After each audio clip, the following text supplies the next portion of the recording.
নবম শ্রেণীর পাঠ্য কালিদাসের লেখা ধীবর বৃত্তান্ত নাট্যাংশটি দেখো আজকে আমরা একটু আলোচনা করব। তা এই নাট্যাংশটি পড়ার আগে আমাদের এখানে যে কাহিনীর পূর্বসূত্র কিছুটা অংশ দেয়া আছে এটাও কিন্তু ভালো করে জানতে হবে। এখান থেকেও কিন্তু এমসিকিউতে বা ছোট প্রশ্নে আমরা অনেক ছোট প্রশ্ন পাই। দেখো, মহর্ষি কর্ণের তপবনে তার অনুপস্থিতিতে শকুন্তলাকে বিয়ে করে রাজা দুষ্যন্ত রাজধানীতে ফিরে গেছেন। তাহলে শকুন্তলা থাকতেন কোথায়? না মহর্ষি কর্ণের তপবনে। এক নম্বরে প্রশ্ন হলে বানান তোমাকে লিখতে হবে ঠিকঠাক, সেদিক থেকে শুরু থেকে বানানগুলো দৃষ্টিতে রাখবে। কিন্তু দীর্ঘ সময় পরেও শকুন্তলার খোঁজ নিতে কোনো দূত তপবনে এলো না। স্বামীর চিন্তায় যখন শকুন্তলা অন্যমনা, তখন তপবনে এলেন ঋষি দুর্বাসা। শকুন্তলা তার টের না পাওয়ায় ঋষি অপমানিত বোধ করলেন এবং অভিশাপ দিলেন। যার চিন্তায় সে মগ্ন সেই ব্যক্তি শকুন্তলাকে ভুলে যাবেন। শেষ পর্যন্ত সখী প্রিয়ঙ্বদার অনুরোধে ঋষি বলেন যে কোনো নিদর্শন দেখাতে পারলে তবে সাপের প্রভাব দূর হবে। তাহলে কোন ঋষি শকুন্তলাকে অভিশাপ দিয়েছিলেন? না দুর্বাসা। এবং কোন সখীর অনুরোধে ঋষি দুর্বাসা অভিশাপের প্রতিকার বলে দিয়েছিলেন? সখী প্রিয়ঙ্বদা। এবং সে প্রতিকার কী ছিল? না রাজা দুষ্যন্তের দেওয়া কোনো নিদর্শন দেখাতে পারলে ঋষি দুর্বাসার অভিশাপের প্রভাব দূর হবে। এ ধরনের ছোট প্রশ্নগুলো আমাদের জেনে রাখতে হবে। দুষ্যন্ত রাজধানীর উদ্দেশ্যে বিদায় গ্রহণের সময় শকুন্তলাকে যে আংটি পরিয়ে দিয়েছিলেন, সখীরা মনে করলেন সেই আংটিই হবে ভবিষ্যতের স্মারক চিহ্ন। মহর্ষি কর্ণ তীর্থ থেকে ফিরে শকুন্তলাকে পতিগৃহে পাঠানোর আয়োজন করলেন। দুষ্যন্ত সমীপে উপস্থিত হলে তিনি শকুন্তলাকে চিনতেও পারলেন না। স্বাভাবিকভাবেই এখানে দুর্বাসা ঋষির অভিশাপ ফলে গেছে। এদিকে পথে শচীতীর্থে স্নান করার পর অঞ্জলি দেওয়ার সময় হাত থেকে খুলে পড়ে গেছে শকুন্তলার হাতের আংটি। শকুন্তলা অপমানিতা হলেন রাজসভায়। ঘটনাক্রমে এই আংটি পেল এক ধীবর। তা আমরা এখানে ধীবর বৃত্তান্ত নাট্যাংশটিতে দেখব যে এটি কালিদাসের লেখা অভিজ্ঞান শকুন্তলম নাটক থেকে সামান্য একটু অংশ সংকলিত হয়েছে তোমাদের পাঠ্য হিসেবে। এখানে মূলত যে ধীবরটি এই আংটিটি পেয়েছিলেন, সেই ধীবরের কাছে, একজন সামান্য ধীবরের কাছে একটি রাজার আংটি মানেই তার অতি মূল্যবান মণিখচিত এবং রাজার নাম লেখাও ছিল। এবং সেটি একজন সামান্য ধীবরের কাছে কিভাবে এলো তা রাজার রক্ষীদের দৃষ্টিগোচর হয় এবং তাকে চোর ভাবনায় বা চোর ধরেই নেয় রক্ষীরা। এবং রাজশ্যালক তার সঙ্গে নানা রকম তিরস্কার, তার ওপর নানা রকম পীড়ন করতে থাকেন। এরপর ধীবর ব্যক্তিটি সেই আংটি পাওয়ার যে কীভাবে তার কাছে আংটিটি এলো সেই ঘটনা তুলে ধরলেন। সেই ঘটনার বিচার করতে গেলেন রাজশ্যালক রাজসভায় রাজা দুষ্যন্তের কাছে।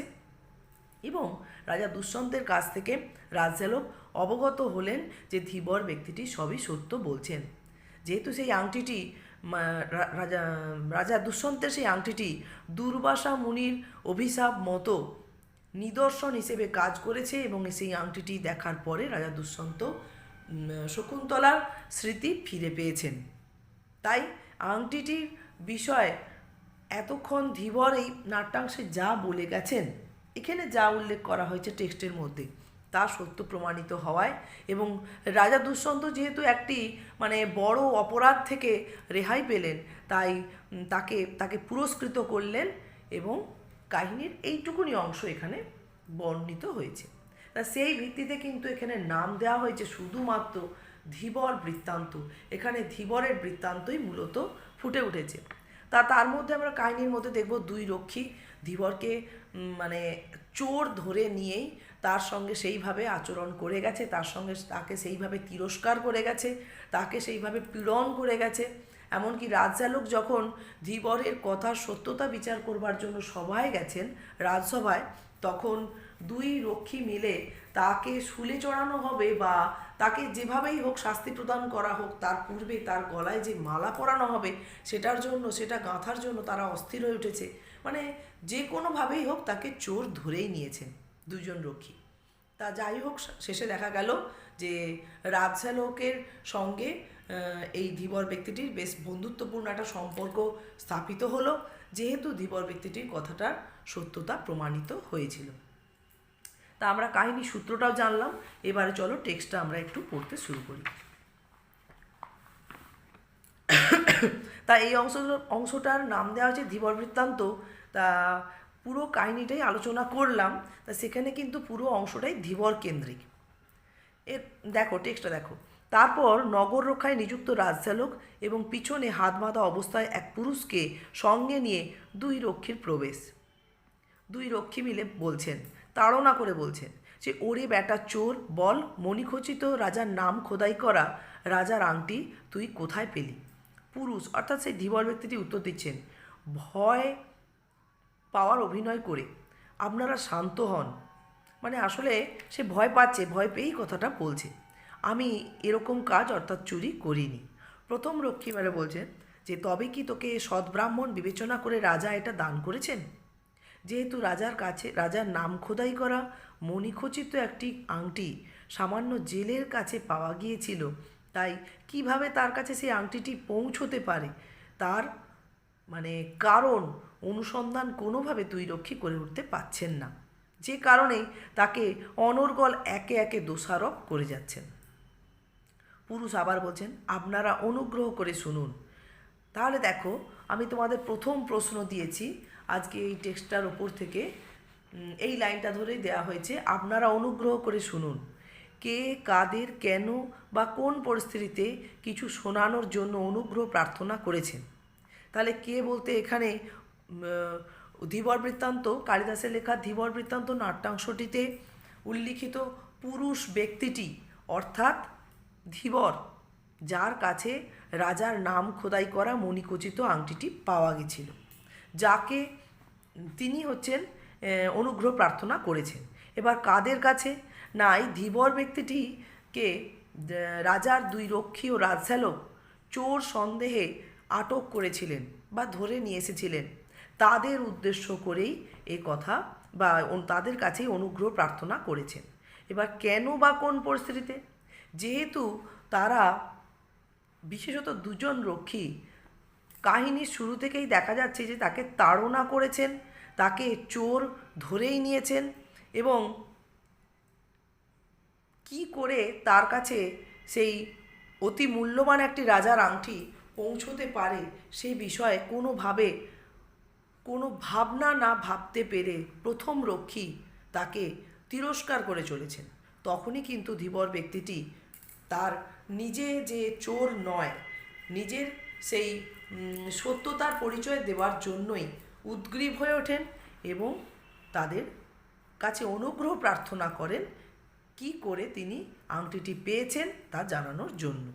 এবার তিনি কি শুনিয়েছিলেন? না শুনিয়েছিলেন তার উত্তরটা দেখো এর পরের অংশে আছে, এই লাইনটার পরে আমরা পাবো। তাহলে আমি প্রথম প্রশ্ন দিয়েছি এই লাইনটা ধরে। প্রথমে দেখো, পুরো পরপর তার কথাগুলো পাওয়া যাবে না, কেননা মাঝখানে বিভিন্ন জন বিভিন্ন রকমের উক্তি উপস্থাপন করেছে, সেগুলো বাদে ধীবর ব্যক্তিটি কি বলেছিলেন সেটা কিন্তু তোমাদের বলতে হবে। তাহলে দেখো, আমি একজন জেলে সক্রাবতারে আমি থাকি। দ্বিতীয় রক্ষী আবার বলছেন, বেটা বাটপাড়, আমরা কি তোর জাতির কথা জিজ্ঞাসা করেছি? শ্যালক বলছেন, সূচক, একে পূর্বাপর সব বলতে দাও, মধ্যে বাধা দিও না। দুই রক্ষী বলছেন, তা আপনি যা আদেশ করেন, বল কি বলছিলি? পুরুষ আবার বলছেন অর্থাৎ জেলে, আমি জাল বড়শি ইত্যাদি নানান উপায় মাছ ধরে সংসার চালাই। শ্যালক হেসে বলছেন, তা তোর জীবিকা বেশ পবিত্র বলতে হয় দেখছি। পুরুষ আবার বলছেন, শুনুন মহাশয়, এরকম বলবেন না। যে বৃত্তি নিয়ে যে মানুষ জন্মেছে সেই বৃত্তি নিন্দনীয়, ঘৃণ্য হলেও তা পরিত্যাগ করা উচিত নয়। বেদজ্ঞ ব্রাহ্মণ স্বভাবে দয়াপরায়ণ হলেও যজ্ঞের পশুবধে সময় নির্দয় হয়ে থাকেন। এবারে শ্যালক আবার ব্যস্ত হচ্ছেন। তারপর পুরুষ বলছেন, একদিন একটা রুই মাছ যখন আমি খণ্ড খণ্ড করে কাটলাম, তখন সেই মাছের পেটের মধ্যে মণি মুক্তায় ঝলমলে এই আংটিটা দেখতে পেলাম। পরে সেই আংটিটা বিক্রি করার জন্য যখন লোককে দেখাচ্ছিলাম, তখন আপনারা আমায় ধরলেন। এখন মারতে হয় মারুন, ছেড়ে দিতে হয় ছেড়ে দিন। কিভাবে আংটি আমার কাছে এলো তা বললাম। তাহলে দেখো এই পর্যন্ত আছে আমাদের উত্তরের পোর্শন, কিন্তু বিক্ষিপ্তভাবে। তাহলে আমাদের উত্তরটাকে প্রত্যক্ষ না রেখে পরোক্ষভাবে বলতে হবে। এইভাবে তাহলে আমার প্রশ্ন ছিল তিনি কি শুনিয়েছিলেন, যে তিনি একজন ধীবর ব্যক্তিটি একজন জানালেন যে তিনি ধীবর বা জেলে, তার বাড়ি শক্রাবতারে, তিনি জাল বড়শি ইত্যাদি নানান উপায় মাছ ধরে সংসার চালান। তখন তার সেই জীবিকার পবিত্রতা নিয়ে শ্যালক তিরস্কার করে উঠলে তিনি বলতে বাধ্য হন যে বৃত্তি যে মানুষ জন্মেছে সে বৃত্তি কিন্তু তার কাছে নিন্দনীয় বা ঘৃণ্য হলেও পরিত্যাগ করার উপযুক্ত নয় বা পরিত্যাগ করা উচিতই নয়। কেননা ধীবর ব্যক্তিটি মনে করেন যে বেদজ্ঞ ব্রাহ্মণ স্বভাবে দয়াপরায়ণ হলেও যজ্ঞীয় পশুবধের সময় নির্দয় হয়ে থাকেন বা নির্দয় তাকে হতে হয়। এই যুক্তি তিনি দেখিয়েছেন। এরপরে তিনি আরও জানিয়েছেন যে একটি রুই মাছ তিনি খণ্ড খণ্ড করে কেটেছিলেন, তারপরেই তার পেটের মধ্যে তিনি মণিমুক্তা ঝলমলে রাজার নাম লেখা আংটিটি দেখতে পান। এরপরে আংটিটি অতি মূল্যবান তিনি বুঝতে পারেন এবং বিক্রি করার জন্য যখন লোককে দেখান তখনই তিনি দুই রক্ষীর হাতে বা রাজশ্যালকের কাছে ধরা পড়েন।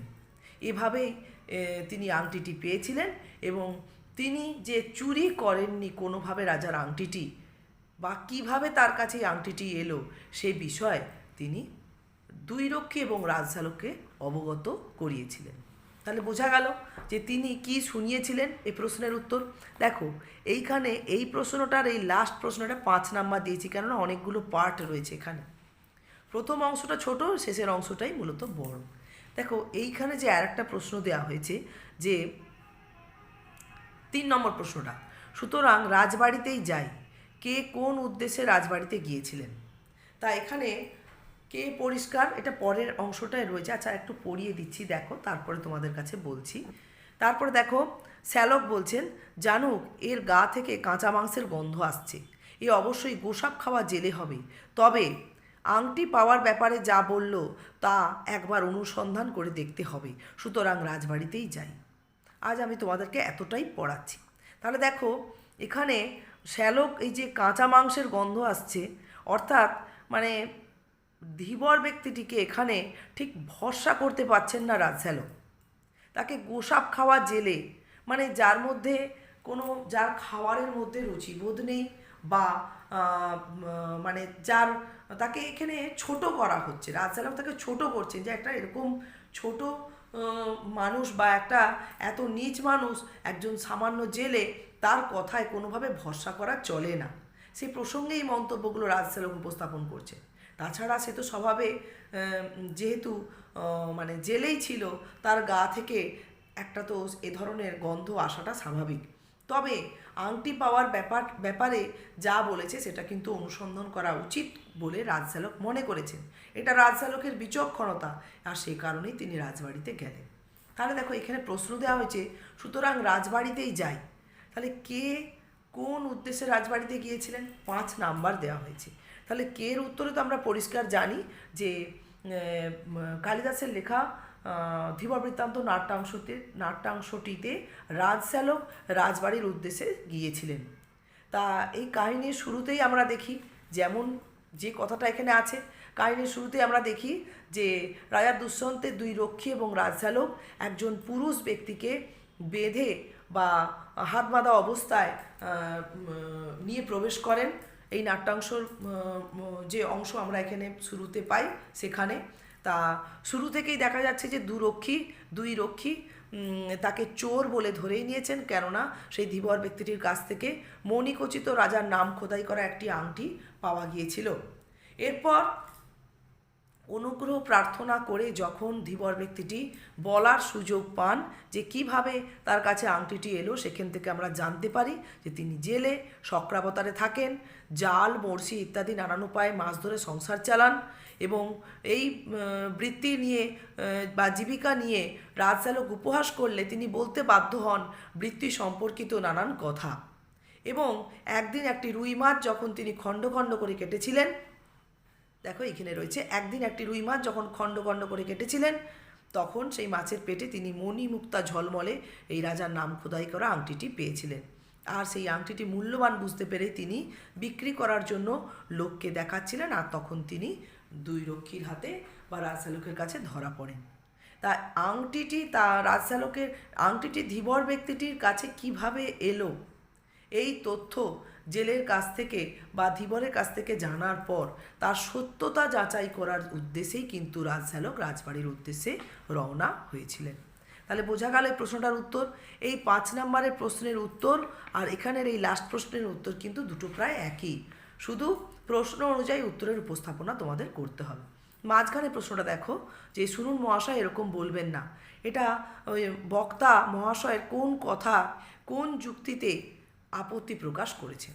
তাহলে এখানে মহাশয় বলতে বোঝাচ্ছে রাজশ্যালককে, বক্তা হচ্ছেন ধীবর ব্যক্তিটি। রাজশ্যালক যখন ধীবর ব্যক্তিটির জানান যে জাল বড়শি ইত্যাদি নানান উপায় মাছ ধরে সংসার চালান, তখন ধৈর্যচ্যুত হয়ে রাজশ্যালক তিরস্কারের ভঙ্গিতেই বা উপহাসের ভঙ্গিতেই, এটা হেসে বলেছে অর্থাৎ উপহাসের ভঙ্গিতেই জেলেটির জীবিকা নিয়ে বিদ্রূপ করেন। এর প্রতিবাদেই ধীবর ব্যক্তিটি যুক্তি দেখিয়েছিলেন যে মানুষ যে বৃত্তি নিয়েই জন্মাক না কেন, সে বৃত্তি নিন্দনীয় বা ঘৃণ্য হলেও তার পরিত্যাগ করা উচিত নয়। কেননা তিনি যুক্তি দেখিয়েছেন যে বেদজ্ঞ ব্রাহ্মণ স্বভাবে দয়াপরায়ণ হলেও যখন তাকে যজ্ঞে পশুবধ করতে হয় তখন কিন্তু তিনি স্বভাবতই নির্দয় হয়ে ওঠেন। তাহলে এটা ছোট 3 নম্বরের প্রশ্ন হিসেবে কিন্তু খুব গুরুত্বপূর্ণ একটা বিষয়, এটা তোমাদের পরিষ্কার বুঝে রাখতে হবে। আচ্ছা, আজকে তাহলে এতটাই থাক, এর পরের পর্বে আমি বাকিটা কমপ্লিট করে দেবো।